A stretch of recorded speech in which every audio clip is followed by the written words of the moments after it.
Julia Hayes, welcome to the show. It's great to have you on here today. Excited to be able to introduce you to the community. Thank you. Excited to be here. So many people don't know this, but Julia has been working with me, alongside me, and on my team now for about 10 years. I'm having difficulty remembering the exact year right now, but I know it's been about 10 years. And you're a pretty amazing transition into this health-based field that I can't wait to share with people today. Plus, we're going to be going over so many different tips about self-care, children's based health, taking care of your own self, and of course, letting people know that you are one of our coaches on the Equal Life Health Coaching team. And also, you are my head health coach for all of my private wellness clients. So obviously, I think you're going to have a lot to share with this community and a lot for all of us to be able to take away from. So again, once again, welcome to the show. And let's talk about how you did first get started in this field. Sure. Yeah. So I started out in the health field as a personal trainer. I went to school for something that was pretty different, more of a criminal justice background with my initial schooling, and realized this is nothing that is going to bring me joy. This is not much of what I have a true passion for. And so I went back to school and became a personal trainer. I personal trained for about 4 years before I really decided I can only help people so much by showing them how to exercise. It was certainly a great transition, and I knew that this was now my passion, and I wanted to build it, and I wanted to be able to help people even more than I already was. So I went back to school for nutrition, and then I went to the Institute for Integrative Nutrition. And before you had IHP, that was kind of my base for what I was doing with the nutrition side of it. But I also started to, learn from you some of the lab stuff, and I just had a passion for growing more. And so when you came out with IHP, I was already doing some coaching, but that was such an addition to my knowledge base already. And people always ask me, where did you learn all of this? And I tell them that just by working side by side with you for so many years, I just absorbed everything that you talked about on a daily basis. And with every client we talked about, I learned more and more. And it's just become truly my passion, of just much like yours, helping the world and helping people understand that they can live a happy, vibrant, healthy life. Without a doubt. And that was really the way that most people do get into this. And I do believe that's why a lot of people, whether they're an acupuncturist, a yoga instructor, a personal trainer, or a medical doctor, one of the reasons why they come into IHP or Integrative Health Practitioner Institute, or they just choose to learn more, is that they feel like they've maxed out with their current knowledge base in terms of what they can get their clients from exercise and nutrition. And also, one of your passions is nutrition. I would say that you're top notch, like in terms of nutrition, like that is your forte. And then you said, well, let me look at food sensitivities. Let me look at anti-inflammatory diets. Let me look at detox. And you specialize in female hormones as well. So what you can do is you can simply build off of your knowledge base, but you need to start with something, right? Like that's really important. That's why we have so many people come in IHP from IIN, and I'm not promoting IHP right now, but I always let people know that there's a next level to everything. And like what you did before led you to where you are now. And so I don't think you'd be here if you didn't become a personal trainer first. I don't think I'd be here if I didn't first start with nutrition, supplements, and personal training. And so that's why if anybody's kind of thinking like, well, how do I kind of break into the field? Well, I mean, you can just start as a health coach. There's no doubt about it. But also becoming a personal trainer, becoming a nutritionist, becoming a yoga instructor, all of those things, like you can never go wrong. You can take it with you for life. And I know, I mean, even though you're not doing as much personal training right now, or really none, but I'm sure that you use that right now with your current clients as well. I mean, would you say, or is that not true? Yeah, of course. Clients always ask, should I be exercising this way, or should I be doing resistance? When should I be working out? What should I eat after I work out? And I think that I definitely use all of that knowledge to instruct clients how to move their body and, gain wellness in that way. And so having that background, I use it all the time with the integrative health coaching. Well, and that's a big part of it too, because, if we look at the de-stress protocol, it's how to help people rebalance their body. We're really talking about diet, exercise, stress reduction, toxin removal, rest, emotional balance, science-based supplement protocols, and success mindset. And movement and exercise is a part of getting well and staying well. Yes, you can lose the weight without exercise. Yes, you can get healthy without exercise, but you'll never be at your very best without it. Meaning that if you're not moving your body, lymphatic flow is going to be more stagnant.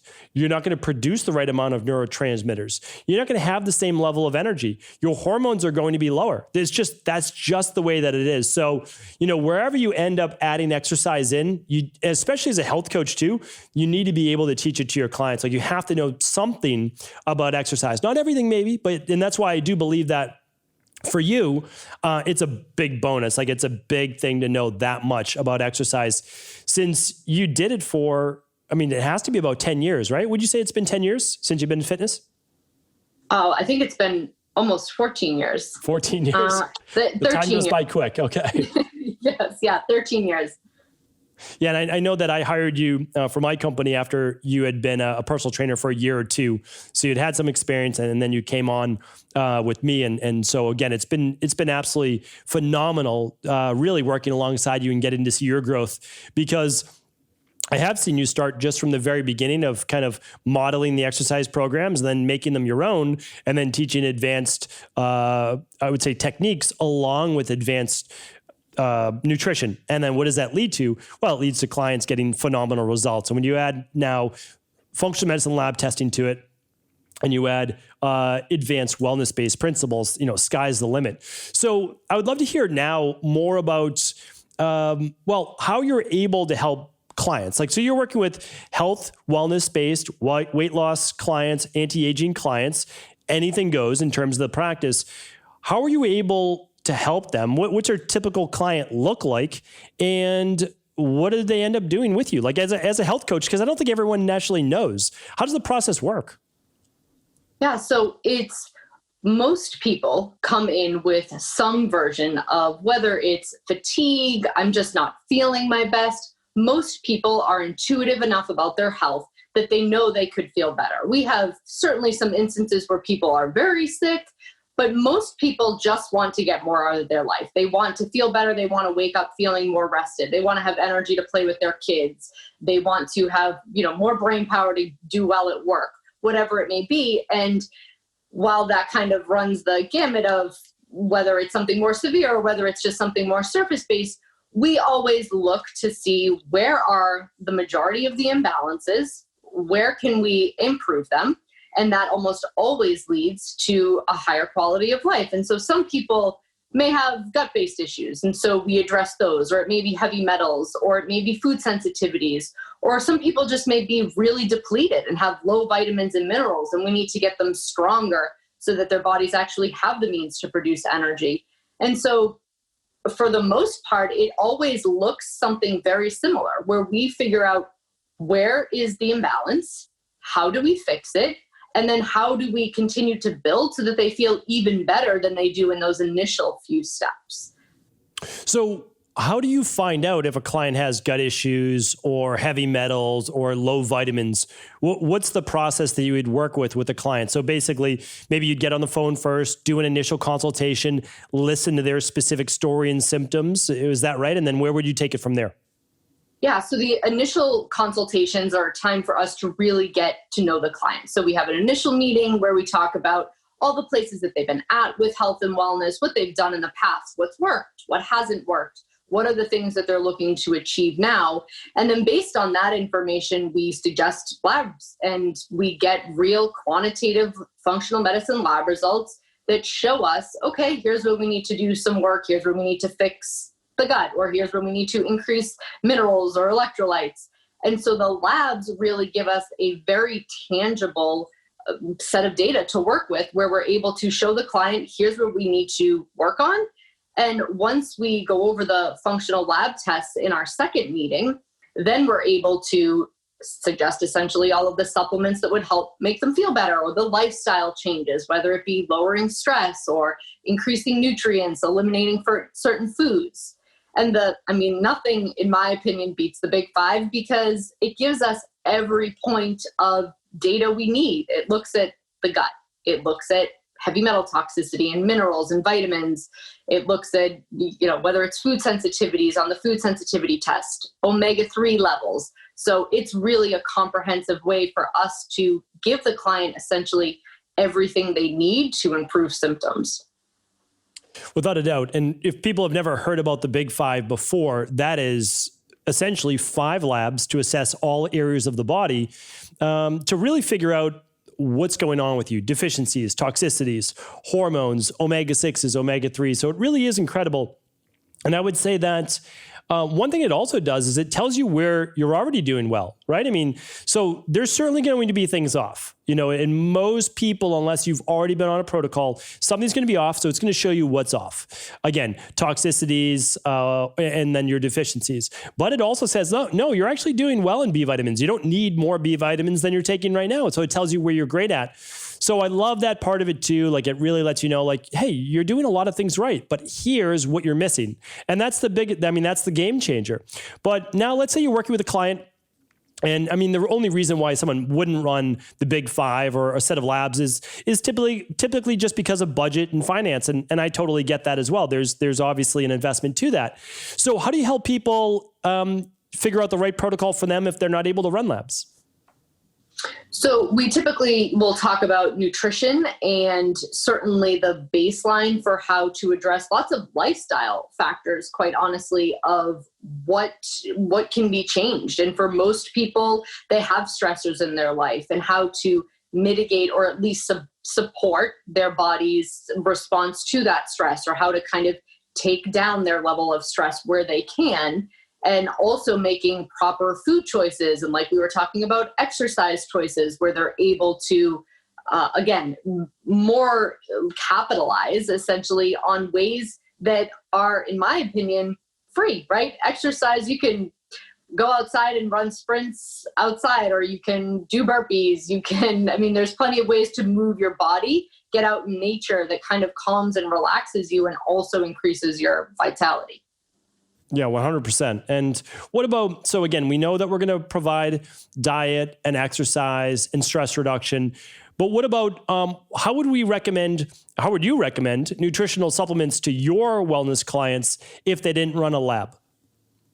So there's ways to certainly go off of symptoms, and typically we certainly address things at a foundational level. So just by starting with a more foundational protocol, that oftentimes can increase people's levels because all of a sudden they're getting good absorbable B vitamins and minerals, the daily nutritional support powder. So starting with a more foundational protocol, and if we know it's somebody that lives in the Pacific Northwest or, our neck of the woods in New England, we know vitamin D is likely low. And so we recommend kind of just a moderate daily amount of that. So there's lots of foundational ways along with detoxing. I mean, so many people have toxicity issues just from living in the, current world that we have, where there's toxicities everywhere. And so starting with a detox, a 21-day detox, and really getting the body better balanced in that way. Absolutely. And then share with us a little bit too that, okay, so you've done your initial consultation. On your second consultation, you've gone through the labs, or if they didn't run the labs, not able to educate them on that. You'll take them through the protocols you feel are best for them based on their symptomatology. And then the next call would probably be your follow-up. And then how will you make adjustments? Because I always like to say, listen, you can get the best program in the world and you need to start there, right? It has to be foundational, but every single person's probably going to need a couple little tweaks just to make it their own. So what will you do? Like, how will you help someone to make those adjustments on future follow-up calls? Yeah, so we talk about essentially what's gotten better. We run down the symptom list and, okay, so your energy's feeling better or your sleep has improved. And we talk about the things that still need some work and the things that have gotten better. And then we can kind of build from there.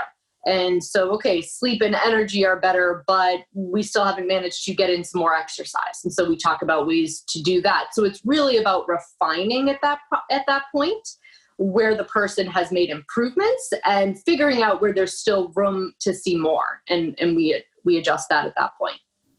Yeah, absolutely. Now, I know one of your passions is absolutely helping women to rebalance their hormones. So I just want to touch on that today. And because I know there's so many women in my practice and your practice that are having issues with fertility. I mean, you just actually shared this, why it popped into my head. Just 2 days ago, you shared a success story, I believe, of working with a client. And sometimes it's months and years of trying to get pregnant with basically frustrated results. Like they're just not able to make it happen. They've gone through conventional testing. They've looked to see what's wrong, and it's just not working for them. So we'll talk about fertility for sure, but I would love to hear about some of the women that you work with that you're able to help them with these female hormone imbalances.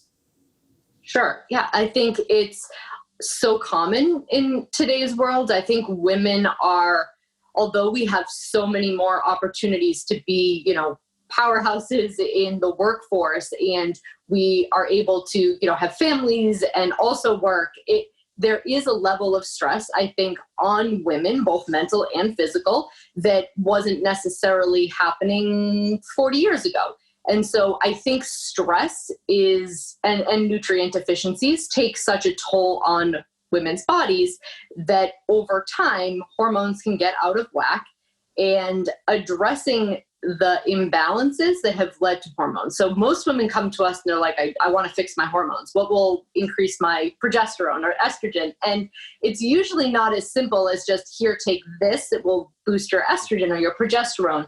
We usually need to figure out, why is your body not optimally producing these hormones to begin with? Or why doesn't it feel safe to conceive? Are you maybe not ovulating strongly? Is your progesterone not rising? And so there's so many ways that we can assess what's wrong for that in particular individual, because I think all women are different in what's kind of holding them back. And I also think that there's an aspect of really holding a woman's hand, where conventional medicine may fall a little short in the comfort that it takes to, guide a woman through that process of trying to get pregnant, because it's an emotional process, I think, however you want to slice it. Yeah, for sure. I mean, there's just a massive lifestyle piece to this that you could never fix with conventional medicine, drugs, pharmaceuticals, or even supplements alone. And that's why, again, a real integrative practitioner that's going to work on lifestyle and mindset and emotions is going to help to a far greater degree. And yes, diet and nutritional supplements and detoxification. I mean, the truth is that even before getting pregnant, you want to make sure that you've got the heavy metals out of your body, that you've rebalanced the gut, that your body, which is going to be their starting point for a new life, you want it to be as clean and strong as possible. And I know that one of the things that you do for working with the women that you do work with, because it's not just about pregnancy as well, it's about, whether it's skin condition, rashes, thinning hair, PMS-based symptoms, bloating, you name it, is looking at the whole person, working on lifestyle, and of course, being able to help them on all aspects. And just, kind of letting people know that it's not going to happen in a week or 2 weeks, that sometimes it takes a couple months. Typically, it takes a couple months to rebalance those hormones. Could you share just a little bit more, depth about some of the programs, protocols, and the timelines? Sure. I think that's a great point, because one of those things that plays into pregnancy is certainly making sure that the body is nourished and strong enough. And we know that depletion doesn't happen overnight. So getting it back on track certainly may not happen overnight. And oftentimes that is why I believe women don't necessarily always choose this route, because something they want to happen next month or this month. And it takes, I would say, at least a good 3 months, right? We know that cellular turnover in women's bodies really takes a good 3 months for their hormones to reset and their everything to recycle. So I would say usually 3 months is the shortest we can, see things turn around. But I do think that in some instances, the particular client that we spoke about a few days ago, she was close to 15 months, I think. And I know myself, that was the kind of journey I went on too. It was a good 15 months of natural rebalancing before I got pregnant. And while it's not the fastest way, it certainly is the most beneficial and the most long lasting and the healthiest for you and the baby.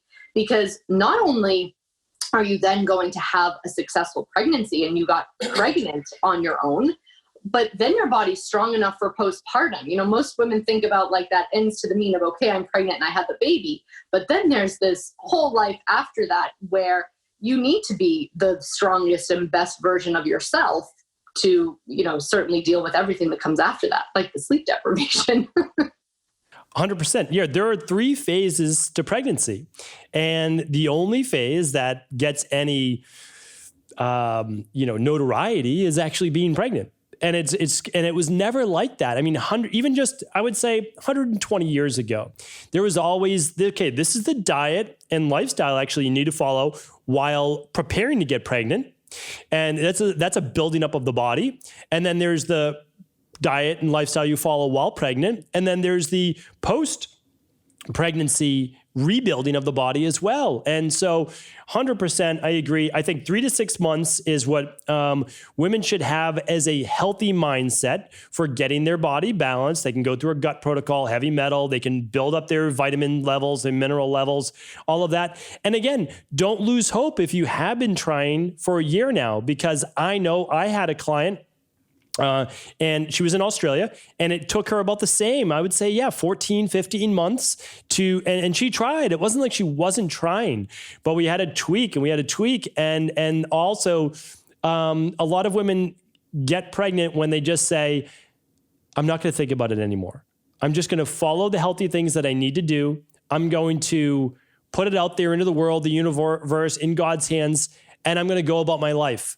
And now you took all the pressure off of you, which, by the way, all that pressure really depletes a lot of that progesterone, pushes it towards cortisol, and it's not helping. So that's why, again, we're not going to make this an entire Rebalancing Female Hormones podcast, but so much of that plays into stress and lifestyle. And so I'm glad that you shared that. Yes, of course. Yeah.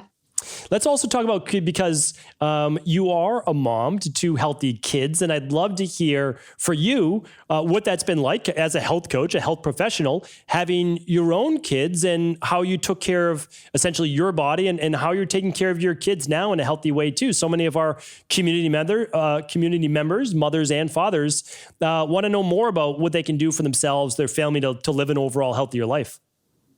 Yeah, certainly having kids created my passion for kids' wellness along with family wellness. I believe that when kids are healthy and well, the parents can then live a much, lower stress life. And certainly there's, extremes to what an unwell child is. But even, I always say the fact that my kids don't necessarily have colds or issues every month allows for more flexibility. They're not out of school, or I'm not having to leave work to care for them. And it just lowers overall family stress and, of course, family worry. So since having kids, I've definitely put a focus. Of course, it's not perfect, right? Who is, but put a focus on our family's wellness, along with, of course, taking care of them. But I think it's a whole family-based approach where the mother and father, or whoever the adults are caring for the children at home, also need to be just as healthy as the kids, because it kind of works in this cycle. If the adults' caregivers are taking care of themselves, children can pick up that they're happy and healthy. And so then the children are having a happier and healthier energy, and that lends itself to them being happier and healthier. And so I think some of the ways that I prioritize their health and wellness is, I usually say that I take like that 80-20 rule with my kids, where I'm very kind of structured with what we eat and what we do at home. Because I know that things like birthday parties and holidays and family time and all of that stuff, special trips, places, are going to come up, and I'm going to let my kids enjoy having cupcakes and cookies and whatever kind of food they want. And I want to know that that's not just compounding on a bunch of unhealthy stuff that they've had all week. And so I am very health conscious at home, but they also have a very healthy balance of being able to indulge when, the time warrants.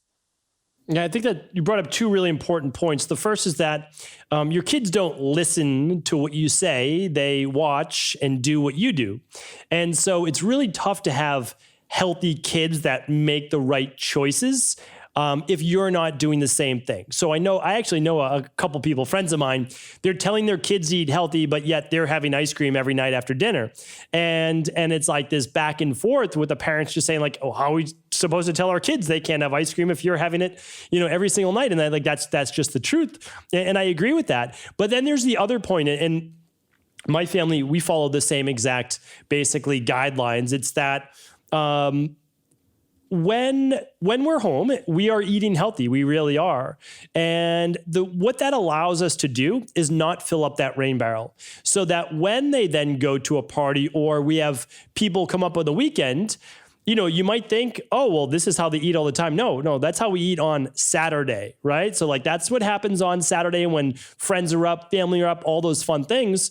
But that then, when let's say my kids, they have, I don't know, like bread or something like that, pastas and other things like that. Well, what happens is, okay, they fill up their rain barrel a little bit, but it's not overflowing because they've been doing the other things well. And so that's what I want other people listening out here is that it's not like if you see me out, my kids aren't having again, bread and stuff like that. It's just they're not doing that on a daily basis. And I think it does help then the psychology to say it's not always about deprivation. It's just these aren't health foods. And we know that they're not health foods. You can still eat them every once in a while as long as it's not detrimental then to their health. Like if you have celiac, you're not going to let your kids have bread or at least wheat-based bread. So would you say that's pretty much how you operate? And what else could you add to that as well? Yes, exactly how I operate. And I think the other huge thing that sometimes gets missed, and I think that this is certainly more culturally influenced, is so many parents, once their kids start eating food, they do the healthy baby food thing because it's all mashed up. But once they start eating real food, they start feeding them or what we would call kid food, and assume that just because they are children, they want things like chicken nuggets and French fries and more what we would call kid foods. And I basically, when my kids were little, I would make dinner for my husband and I would just blend up whatever we made and gave it to them blended when they still weren't eating solid foods. And then I would make it softer. If it was, chicken soup, I would blend it a little bit. Or if it was potatoes, I'd mash them up. But I never fed my kids anything different than what we were eating. And I think one, like you said, they watch and they learn from what you do, not what you say. But also it then adjusts their taste buds accordingly. And they enjoy those healthier foods without always thinking or wanting things like chicken nuggets and French fries and more kid foods. And sometimes it's for ease that parents do that. Certainly it sometimes can be easier, but I think introducing children to foods that taste healthy early on is a huge benefit in how they will crave and see food, certainly later in life and into their toddler years. 100%. And, just last night, this is exactly what we had. We had purple sweet potatoes, we had broccoli, and we had roast chicken. Like, that's it. I mean, that's not a complicated meal. Potatoes go in the oven and they cook for about 45 minutes or so. Broccoli cooks up in about 15 minutes in a pan, and the roast chicken, roasted in the oven. Like that's about it. But when we were putting that on plates, and that's just one dinner, is we are also talking with our kids about why they're eating these foods. So we have a discussion just on health. Like I always say, hey, the healthiest thing on your plate right now is that broccoli right there. And we talk about it. And so, the thing is, your kids may or may not like it, but if you're also teaching them why they're eating it, they understand how their food influences their health. And by the way, your health influences everything else in your life. If you don't have any energy, it's difficult to move forward in all the different things that you want to achieve. So it's okay to have those conversations. We talk about the greens on their plate. We talk about the purple nutrients inside of that, purple potatoes, and then the chicken would be their protein. And so again, whether you're having a vegan dish that night or not, you can be teaching all of those things. So I think one of the questions is, and you made a good point, is like, well, if you're already cooking it for yourself, your kids can eat it too. And the truth is that what we consider kids' foods are processed foods, are not as healthy foods. I agree. They're easier to cook up, and we do it too. Like in a pinch, we'll do any of the organic style of kids' foods. And so it's not like we won't eat French fries. We will, but it just won't be all the time. But what are some dinners, some, maybe school lunch tips? What are some tips that you can give our community for making children's food a bit healthier? Yeah, for dinners, particularly, I usually do a vegetable, kind of like you said, a starch, and then some sort of a animal or vegan-based protein. And so I do keep it fairly simple. I don't have elaborate recipes. My kids love soup, thank God. And so I do a lot of soups over rice. My kids love broth with rice. And so I'll do a little bit of rice with either more of a beef stew type of dish or a chicken soup. Or sometimes I'll even just do mushrooms and a little bit of coconut milk. And so they love that over rice. And so oftentimes I'll do that with potatoes. Or, like you said, I'm just roasting vegetables and roasting an animal protein, certainly chicken. And the soups and stews, in my opinion, kind of save me because they can all be thrown in a slow cooker or a pressure cooker. So if I have time to do it the night before, I'll slow cook it. Or if I'm in a pinch, I'll pressure cook it. And it can kind of all go in one pot. I don't have a ton of pots and pans to clean. And so the stew type of, ton of like pulled chicken, slow, roasted chicken, that kind of thing in the slow cooker we love doing. And I am lucky enough that I think they're both pretty good eaters, maybe not, maybe just by luck, but my son will eat sardines. So my lazy dinners, I open a can of sardines and he loves them. My daughter's a little bit pickier. But we'll do brown rice pasta if I need something quick and I know they might not be wanting something like chicken and broccoli. So there's ways to make it less inflammatory and still be healthy at the same time. Yeah, I agree. And just one thing that we'll do is we do like kind of theme nights. So one of those is Taco Tuesdays. I know a lot of people do that. But really, so for my family, we'll either do a grass-fed beef or turkey or something like that, maybe even like ground venison or something like that too. And my daughters don't really know the difference, but my youngest daughter does not eat that, but she doesn't like that much meat. So that's not, we're not, really in our family, we're just typically having animal or fish-based protein at dinner, pretty much plant-based vegan for the rest of the day. But sometimes she just doesn't want it. We don't force her to have it, but then she has to have a protein. So we just have black beans. Like we have chickpeas or black beans or hummus as her protein. That's easy just to add because we're not going to force her to do it, but we do want her to still make healthy choices. So that's an easy backup. And then also, my wife knows that one of our go-tos for like, what are we going to do for dinner? We have to eat in 20 minutes is we'll just make a rice, not a stir fry because we're not mixing it with a lot of oil, but it's just rice with chopped up veggies, some hemp hearts on top or some chickpeas or things like that. And like, that's an easy go-to for your family. Grab some veggies, cut them up. You have your rice, toss it all together, add a protein, add a little olive oil on top or a sauce that they may enjoy. They can squeeze some lemon on there and get your kids to participate, right? Get your kids to chop up some veggies. My youngest daughter loves avocado and tomato. So we always have avocados in the house and tomatoes, great healthy foods. She can chop them up along with my wife, toss them right on top of that rice. And it's an easy go-to.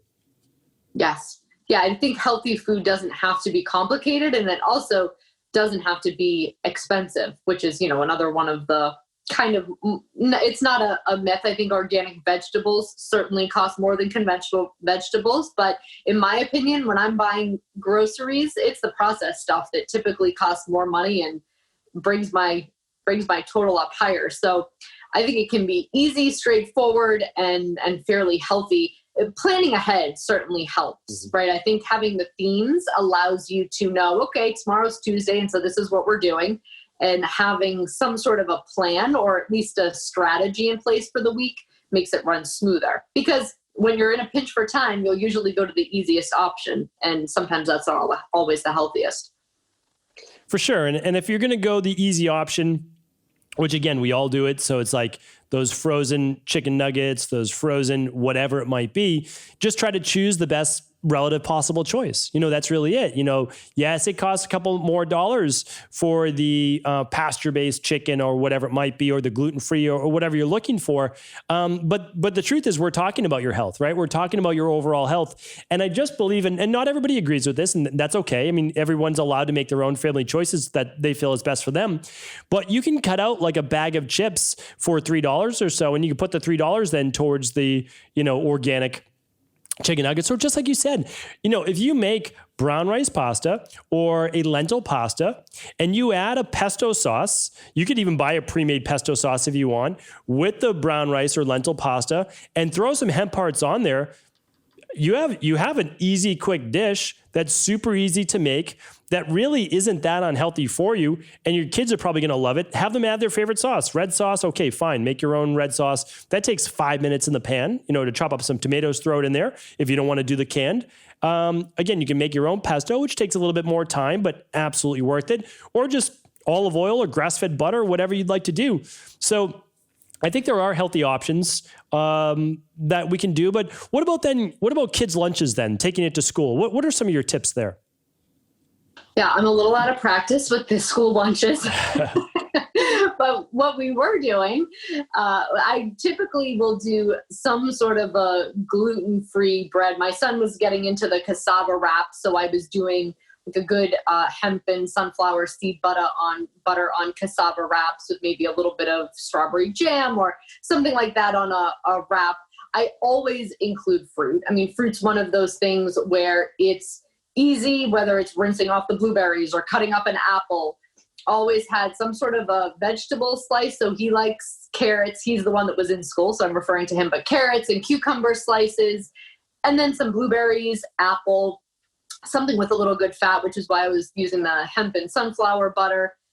And that was typically what he had most days. I certainly would add in maybe some like granola type of like a few chocolate chips in there so that he had something sweet to look forward to. Or even sometimes I would put one of his multivitamins in there because he loved those. And then he felt like he was having a good little treat with lunch. So I think that there's ways to that, again, more planning, that the planning is always key. And sometimes I would just make sure my fruit was washed for 2 days. So it was already done and it was just having to put it in the container. So planning ahead makes it easier. But I would say fruit with some vegetable slices. Also, hard-boiled eggs. He does love eggs. I would do those, not hard-boiled, usually soft-boiled. Mix them up with avocado and put them on the wrap. He did like that. So kind of getting creative, but taking your kids' lead for what they like too, because you can't send them to school with something they're not going to eat. For sure. And that's the thing. You can take your typical kids' lunch and you can make it healthy. Like there's just no doubt about it. One thing that both of my daughters love is cucumbers. And so just cucumbers in one little slot. They love orange cut of peppers as well. And then hummus. So right there, that's not high calorie, not high, and you need to get your kids some calories because they're going to be expending a lot of calories during the day. But right there, we know we've got chickpeas just mashed up as hummus, of course. We've got cucumbers. You can add a little sea salt to that if you want. Some peppers. They're not going to oxidize as fast. Sometimes when you put avocado in there, it turns brown by lunch. They're just not going to eat it, right? But you can do things like that. And for sure, fruit's a great one, especially if you can teach your kids like, hey, eat the fruit first and then, enjoy your wrap, whatever it might be. But again, getting those things in there are great. The cassava flour wraps are such a great idea. I mean, they really are. They're easy, they're gluten-free, and there's not that much to them. So whatever you're putting in them is the main part of their lunch. And maybe it's like you just said, a sunflower butter. We both just showed our Boston accent, by the way. I caught you, and then I just caught myself right there. The sunflower butter. But that enables them to get that healthy fat. It is nut-free, so it's going to be safe for most schools. And then you can mix whatever you want with it. One of my daughters likes Manuka honey. The other just does sun butter. And so I think all of those are great tips. You can put it on celery stalks if you want. So those are fantastic for sure. You mentioned something I lost my train of thought for what it was for those school lunches. Oh, yes. For people listening to this in the future, your son's not in school because we are in the current pandemic times. And so he must be doing virtual learning. Is that correct? He is. Yes. Yes. Yep. His school gave us the option, and rather than kind of participating in the ups and downs, I think with the unpredictability, we just thought, you know what, we'll take control of our predictability. And yeah, we took the at home, and I'm actually kind of grateful. He's getting lots of outside time along with the way he's learning. He's able to go outside, move his body, play, and not have to kind of, participate in structured play and outside time. So I'm kind of grateful for being able to let him do that. Yeah, it's great, especially for young kids to be able to move their bodies, not sit at a desk or a computer for 4 hours in a row is just, so important. So that's great to hear. Now, one thing I wanted to ask you too, obviously, as a mom, as a health coach, you're trying to take great care of your family, but what about yourself? I mean, I just think that I've said this to my wife all the time. There's just no more important job in the world than a mother to their children. I mean, they look to you for everything. Yes, and fathers provide, a lot of support and help and whatever it is, but it can never replace what a mom does for their kids and how their kids look to them, and the amount of responsibility on women today too, that are mothers that are working at the same time. They're also wives to their husbands or to their partners.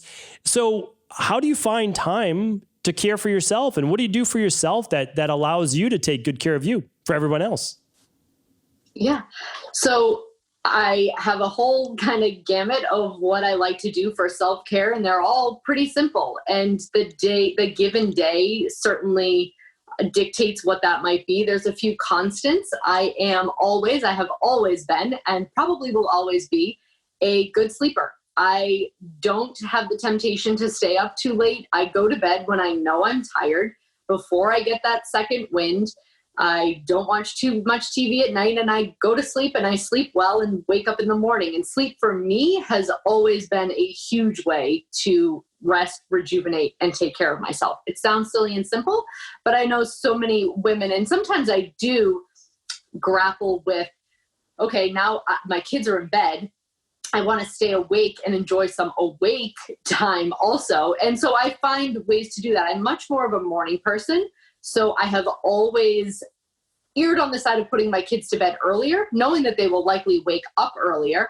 But if my kids are in bed by 7 and they wake up around 6:37, to me, that's fine that they're not sleeping until 8. I'm a much better mom in the morning than I am at night. So then I have a few hours to watch something with my husband, or just hang out and talk, clean up the house so that it's organized for the next day. That's a huge thing of mine. I never go to bed with a disorganized house. And sometimes it, takes a lot of work, but it has to be done at some point.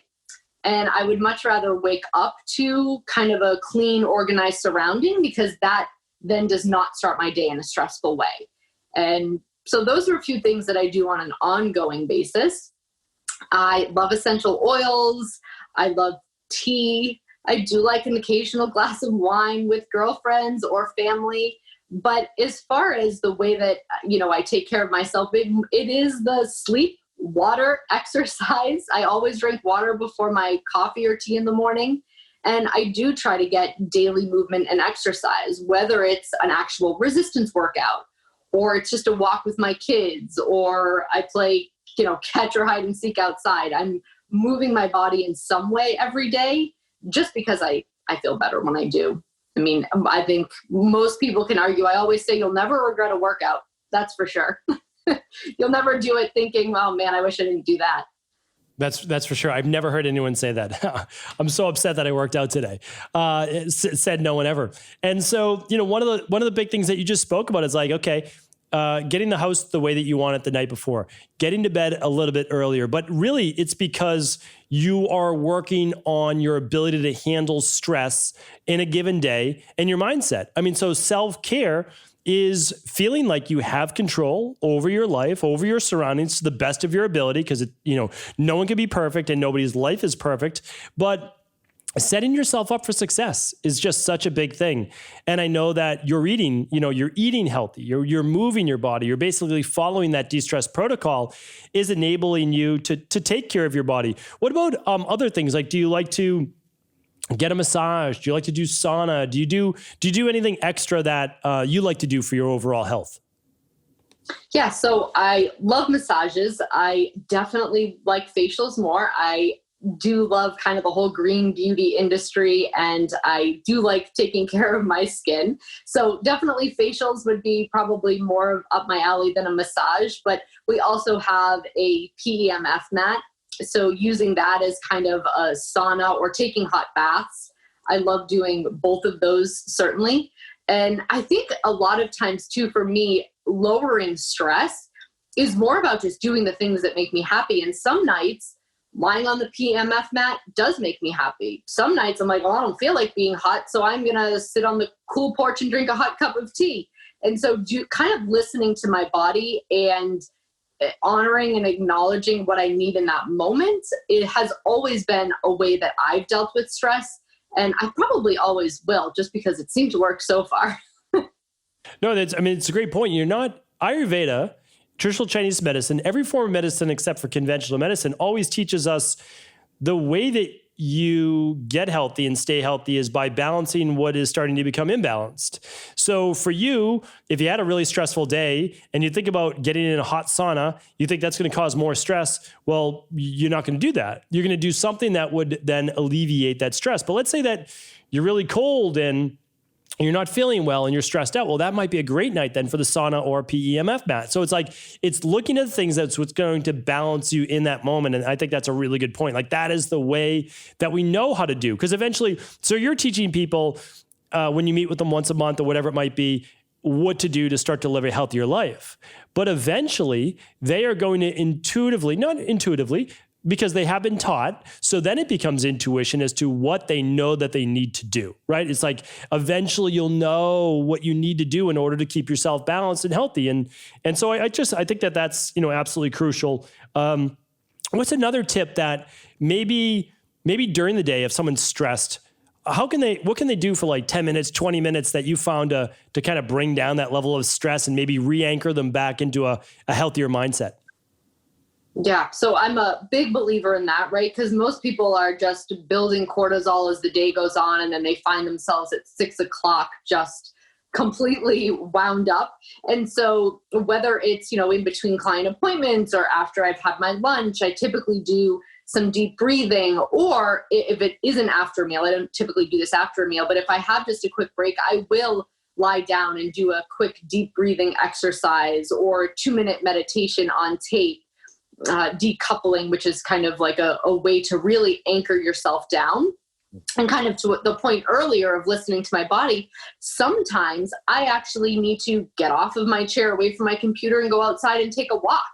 And that almost grounds me and energizes me in a very even way. Whereas sometimes I can tell my cortisol's too high. That's the last thing I should be doing. And I am going to do some deep breathing and re-anchoring. So sometimes it's that I need to move my body because I kind of just been sitting too long. And sometimes it's that I need to actually calm it down and calm my mind. And so I can go either way with the way I approach it.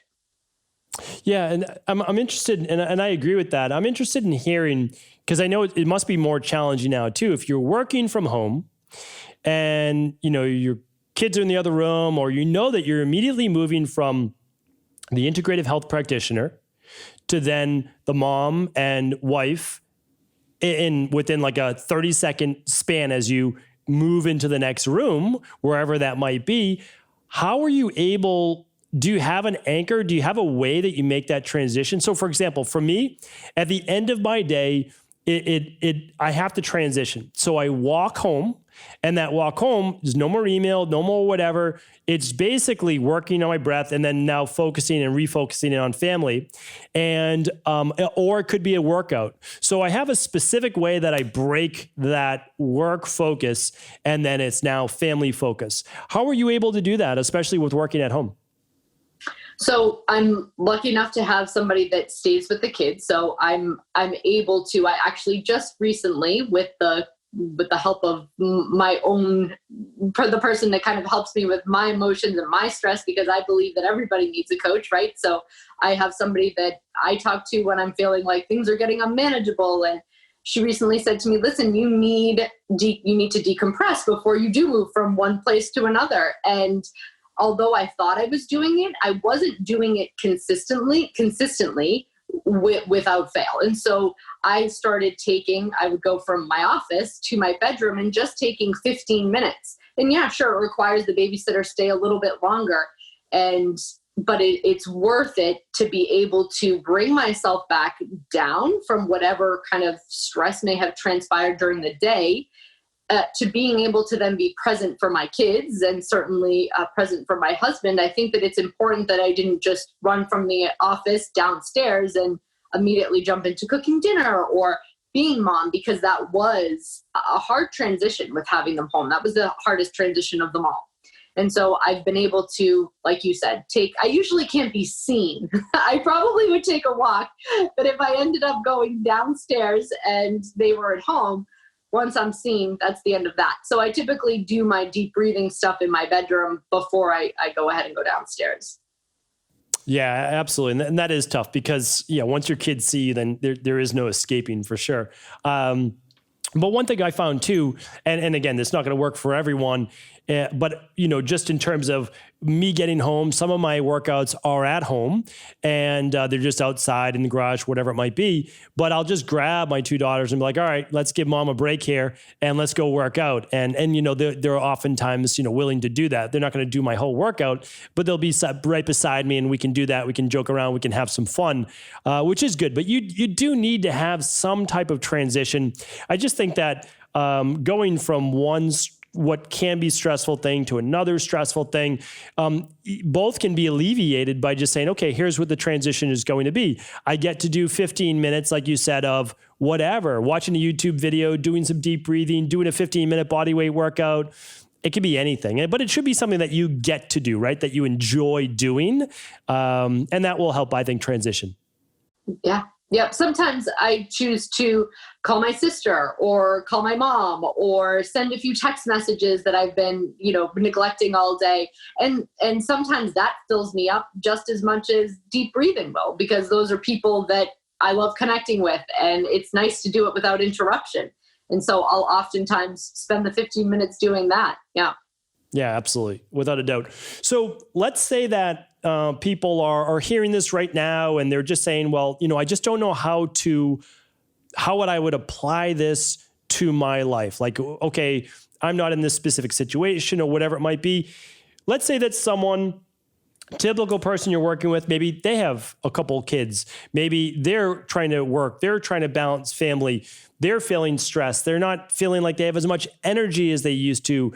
Their relationship's starting to suffer a little bit. Like all of these different things, a little brain fog, a little grogginess, things that we hear all the time. What would you recommend? If it was you or it was a family member, someone that you work with, what would you say? Hey, here's what you should do. Here's the first step. Anything that you could give them as kind of that first place to get started? Yeah, more from, you mean like a lifestyle standpoint? What could they kind of change on a daily basis? Yeah, like what's one thing that you think would be a game changer for them?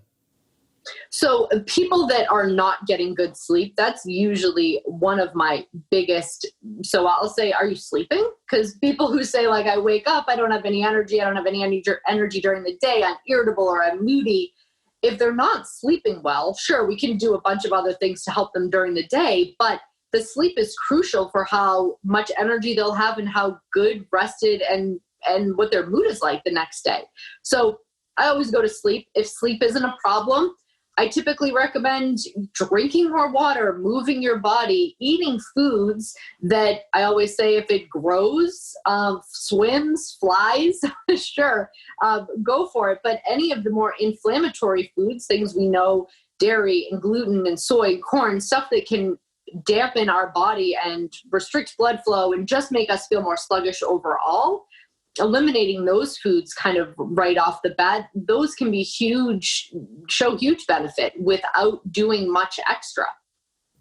Yeah, I would recommend too. Food and sleep are the first two, because let's say even that you exercised. Well, exercising on top of poor food choices, which are inflammatory, not getting enough sleep, which is inflammatory, and then exercising, which can be inflammatory, is not the best place to start. Although, of course, we want people to exercise. So I do agree. I mean, sleep allows you to just be, well, obviously better rested and better to make better choices. I mean, you're more yourself. And then if you can't get the extra sleep, everybody can, but let's say that you can't, then you want to compensate by eating healthier foods. Like the days that my sleep is not as great, well, there's going to be, I'm on point for my eating. And I even get a little extra fruit, a little extra veggies in there because they're going to help compensate for that a little bit less sleep. So I think those are two great tips. And absolutely a big proponent of both of those. If people want to learn more about working with you and really understanding more about what you do and how you might be able to help them, how can they connect with you? So they can connect with our scheduling department on equalife.com. They can also reach out to me through email at julia@equalife.com. It's just equa.life though. I have to put that in there because it's a fancy website URL and I do it myself all the time. julia@equi.life. Okay. Thank you for correcting me. No problem. And the website is a huge, the website going there is going to be able to direct you to both kind of the whole health coaching realm of what we do at Equal Life. And then from there, you can select, with which health coach you would like to work with. And so between that or email, those are the ways to get in contact. That sounds great. And you've given so much advice, a lot of encouraging words to our community. Anything that you'd like to leave them with? So some parting words that they might be able to take with themselves? I think I would say if you're feeling like you want to improve any aspect of your life, there's no move that's too small. I think sometimes we get so bogged down with big changes, big things to do, whether it's to spend the money on a lab or invest in X or buy a sauna, whereas you can make small improvements that can have a huge benefit. And once you start small, that leads to more. And I think that keeping the focus to something that's tangible and giving yourself the grace and loving yourself enough to take those steps is, in my opinion, the most important. Yeah, absolutely. And, just you and hearing you give those words, of encouragement, inspiration right now. It's a real pleasure to be able to do this interview with you and just being able to see your progress and your growth over the past 13 years. And I don't know, if I've ever said it or not, but I'm just very proud of the integrative health practitioner, the coach, the mom that you've become, and how much that you've done for our community. You are the person who works side by side with me, answering all the emails that I'm not good at, giving my private wellness clients and yours all the attention that they deserve. So thank you. And I couldn't be more proud and happy with all of the work that you've done. Thank you. I appreciate that. And as I think I've tried to express over the years, I can't be more grateful for having started with you so many years ago, because I truly believe that start was what was putting me on the path to where I am now. And I truly love what I do. There's not a day that I dread working. There really isn't. And having that as part of my life, it's irreplaceable. And so I'm so grateful to have learned from you for so many years. Well, it's been a pleasure. Thank you. Amazing conversation today. Love being able to take an hour or so of your time for you to be able to share your expertise with our community. We will link up all of Julia's contact information in the show notes today. So head on over to today's podcast at stephencabral.com/podcast for all the details. Julia, once again, it's been a pleasure. Take care, and we'll talk with you soon. Okay. Thank you. You too.